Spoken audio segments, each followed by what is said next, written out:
Nếu có một thứ mà chỉ cần nhìn màu sắc là người ta biết ngay mình đang đứng ở đâu đó, thì đó chính là taxi vàng của New York. Không cần đọc chữ, không cần nghe tiếng Anh, không cần bảng hiệu. Chỉ cần một chiếc xe sơn màu vàng lướt qua giữa phố đông là cả thế giới hiểu ngay. À, đây là New York. Nhưng cũng giống như nhiều biểu tượng đô thị khác, taxi vàng không sinh ra để làm biểu tượng ngay từ đầu. Đầu tiên thì nó chỉ là một lựa chọn cực kỳ thực dụng, thậm chí hơi lạnh lùng và tính toán. Đằng sau màu vàng ấy là cả một câu chuyện dài về quá trình đô thị, khoa học thị giác, cạnh tranh sinh tồn và nỗ lực kiểm soát một thành phố hỗn loạn bậc nhất ở trên thế giới. Hãy quay ngược thời gian về New York đầu thế kỷ 20. Khi đó thành phố này giống như một chiếc nồi áp suất khổng lồ. Người nhập cư từ khắp nơi trên thế giới đổ về, mang theo hành lý, hy vọng và cả sự nghèo khó. Dân số tăng vọt, nhà cao tầng mọc lên, đường phố ngày càng chật cứng.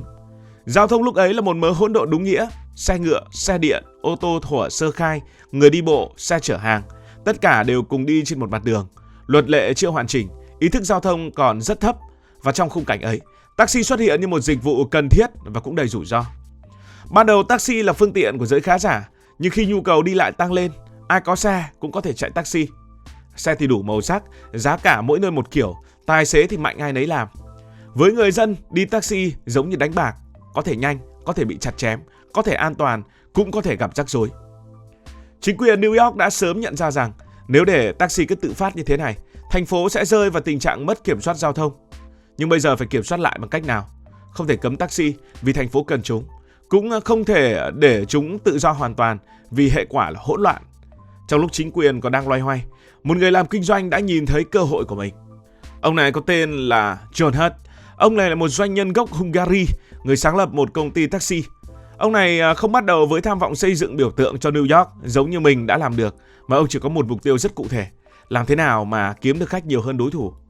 Trong một thành phố nơi hàng trăm chiếc taxi đủ màu chen chúc trên đường, ông Joe này ông mới đặt ra một câu hỏi cực kỳ đơn giản nhưng lại rất hay. Điều gì khiến khách hàng nhìn thấy xe của mình trước tiên? Chắc chắn không phải là động cơ mạnh hơn, bởi vì ai nhìn thấy động cơ, còi to hơn cũng chưa hẳn, tài xế hét to hơn cũng không đúng. Nó nằm ở một thứ tưởng như rất nhỏ, là màu sắc, thứ đánh thẳng vào thị giác của người ta. Nếu nhìn câu chuyện này bằng con mắt khoa học thị giác thì quyết định chọn màu vàng cho taxi New York không hề cảm tính, mà cực kỳ lạnh lùng và tính toán. Ngay từ đầu thế kỷ 20, các nghiên cứu về cách mắt người phản ứng với màu sắc đã chỉ ra một thực tế rất quan trọng. Màu vàng là một trong những màu được não người nhận diện nhanh nhất. Nó có bước sóng nằm ở vùng mà mắt người nhạy cảm cao.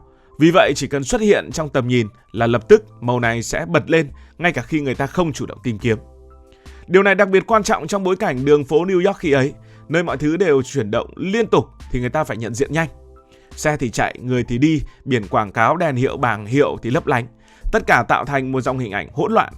Và trong điều kiện như vậy, những màu sắc ví dụ như là màu xanh hay màu trắng rất dễ bị lẫn vào nền của đường, nền của đèn, nền của trời. Màu đen trông thì sang thật nhưng lại tạo ra cảm giác kín, xa cách và khó nhận ra từ khoảng cách xa, nhất là vào buổi tối hoặc khi trời mưa. Màu đỏ tưởng như nổi bật nhưng lại là con dao hai lưỡi. Nó dễ gây cảm giác căng thẳng, kích thích, thậm chí khiến người nhìn vô thức liên tưởng tới nguy hiểm. Quan trọng hơn, đỏ thường gắn với xe cứu hỏa, xe cứu thương, những phương tiện mà người đi đường có xu thế tránh né hơn là vẫy lại. Với một chiếc taxi cần được gọi, được đón khách thì đó là điều tối kỵ. Trong khi đó, màu vàng lại nằm ở một vị trí rất đặc biệt. Nó nổi bật nhưng không đáng sợ, không nguy hiểm, thu hút sự chú ý nhưng không gây phản xạ phòng vệ. Trong mưa, sương mù hay ánh sáng yếu, màu vàng vẫn giữ được độ tương phản cao với mặt đường và các khối nhà xám xịt. Não người vì thế mà bắt được hình ảnh xe vàng nhanh hơn một nhịp so với các màu khác. Và trong thế giới cạnh tranh khốc liệt của taxi New York, chỉ cần nhanh hơn một nhịp là đã thắng rồi. Với một người kinh doanh thực dụng như ông John Hurt, lựa chọn ấy gần như là điều hiển nhiên. Ông không sơn xe màu vàng để tạo phong cách, cũng không để xây dựng hình ảnh lâu dài. Ông làm điều đó vì một mục tiêu rất cụ thể, để khách nhìn thấy xe mình trước tiên. Mà trong giao thông, được nhìn thấy trước đồng nghĩa với việc được vẫy trước, được đón khách trước và sống sót tốt hơn giữa một thành phố nơi mọi thứ đều phải tranh giành từng giây một. Hiệu quả đến nhanh hơn dự đoán. Taxi vàng của John Hurt được khách vẫy dễ hơn, nhận diện nhanh hơn và dần dần chiếm ưu thế rõ rệt trên đường phố. Trong đầu người dân New York hình thành một phản xạ rất đơn giản. Chỉ cần đi taxi thì cứ tìm những cái xe màu vàng. Cũng chẳng cần nhớ tên hãng là gì, không cần đọc chữ ở trên xe. Màu sắc đã trở thành ký hiệu và ngôn ngữ chung, vượt qua rào cản ngôn ngữ của một thành phố toàn những người dân nhập cư. Thế là ý tưởng này đã nhanh chóng được nhiều người tiếp nhận. Chính quyền thành phố New York cũng nhanh chóng nhận ra giá trị của sự thống nhất này. Thay vì để xe taxi đủ màu đủ kiểu, tại sao bây giờ New York không chuẩn hóa taxi truyền thống thành một bảng màu duy nhất? Màu vàng dần trở thành dấu hiệu của taxi được cấp phép, có đồng hồ tính tiền, có giá cước quy định và chịu sự quản lý. Từ đây taxi vàng không chỉ là xe của một hãng mà trở thành một chuẩn mực pháp lý.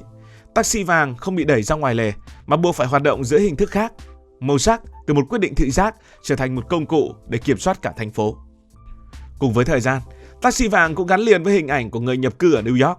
Đối với rất nhiều người mới đến, lái taxi là một trong những công việc hiếm hoi không đòi hỏi bằng cấp quá cao, không cần vốn lớn nhưng vẫn có thể nuôi được cả một gia đình.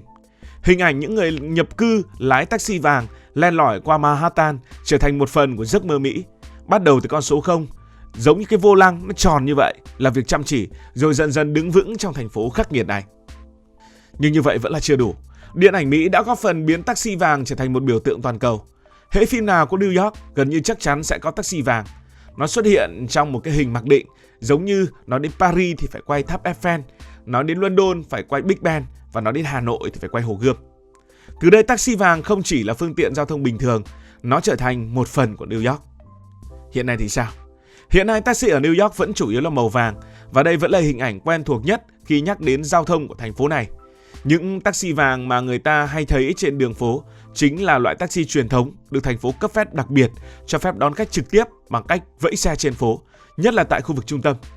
Quy định này buộc taxi phải sơn màu vàng và nó được duy trì từ cuối thập niên 1960 đến nay vẫn không thay đổi.